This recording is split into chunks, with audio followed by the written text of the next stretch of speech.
ఈరోజు అనంతపురం నగరంలో ఏకై సంస్థ వారి ఆధ్వర్యంలో ఎగ్జిబిషన్ స్టార్ట్ అవడం జరిగింది. ఈ సంక్రాంతి హాలిడేస్ కోసం అని చెప్పేసి పెట్టారు వీళ్ళు. ఇప్పటి నుంచి దాదాపు ఒక 3 months వరకు ఎగ్జిబిషన్ నడుస్తుంది.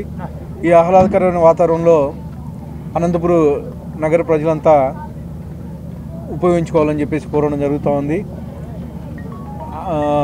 అనంతపూర్లో వీకెండ్ వచ్చేసరికి ఎక్కడ పోవడానికి ఉండదు. ఈ ఎగ్జిబిషన్ చాలా బాగుంది. అనంతపురం ప్రజల్ని ఈ అవకాశాన్ని వినియోగించుకోవాలని చెప్పేసి తెలియజేయడం జరుగుతాం. ఈరోజు అనంతపూర్లో ఒక మంచి ఆహ్లాదకర వాతావరణంలో ప్రజలందరికీ వినోదంతో పాటు ఇక్కడ వస్తువులన్నీ దొరికే విధంగా ఈ యాజమాన్యం వారు అనంతపూర్లో ఈ ఎగ్జిబిషన్ ఏర్పాటు చేయడం చాలా సంతోషకరమైన విషయం. దీనికి ముఖ్య అతిథులుగా మరి ఎమ్మెల్యే దగ్గుబాటి వెంకటేశ్వరరావు గారిని మరి అందరినీ కూడా పిలిపించి ఈరోజు చేయడం కూడా ఒక మంచి కార్యక్రమం. అదేవిధంగా ప్రజలకు పిలుపునివ్వడం ఏంటి అంటే, గతంలో ఎగ్జిబిషన్స్లో కొంతమంది కొన్ని స్టాండర్డ్స్ వాడక కొన్ని అపశృతులు జరిగాయి. కానీ ఇప్పుడు అన్ని పరిశీలించాం, అన్ని చోట్ల కూడా మంచి నిబంధనలతో స్టాండర్డ్స్ వాడడం జరిగింది. సో ఇక్కడున్న ఏమీ ఇబ్బంది లేకుండా వాళ్ళు ప్రికాషన్స్ తీసుకొని అన్ని జాయింట్ వీల్ అయితేనేమి ఆ డిస్కో రకరకాల వస్తువులు మంచి ఇదిగా చేయడం జరిగింది. మరి అందరూ కూడా ఈ అవకాశాన్ని సద్వినియోగం చేసుకోవాలని చెప్పి కోరుకుంటున్నాం. ఎందుకంటే అనంతపూర్లో చూడదగ్గ ప్రదేశాలు మంచి ఎంటర్టైన్మెంట్కు ఏమీ లేవు.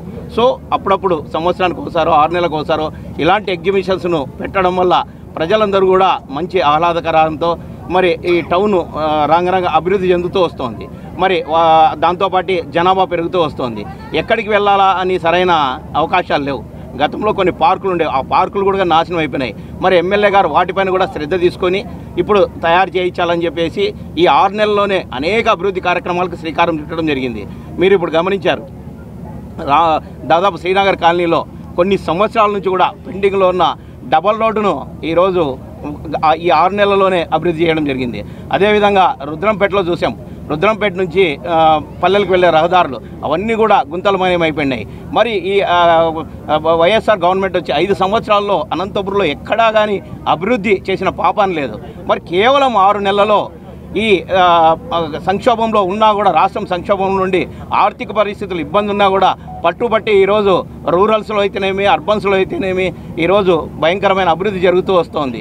మరి దీంతోపాటు ఈరోజు ఇటువంటి ఎంటర్టైన్మెంట్స్ను కూడా ఎక్కడా కూడా గతంలో కొంతమంది ఈ సర్కస్లు కాకపోతే ఇటువంటి ఎగ్జిబిషన్లు పెట్టేదానికి కూడా వాళ్లకు డబ్బులు ఇచ్చి రకరకాల వాళ్ళకు ప్రలోభపరుచుకుంటూ చేసేవాళ్ళు.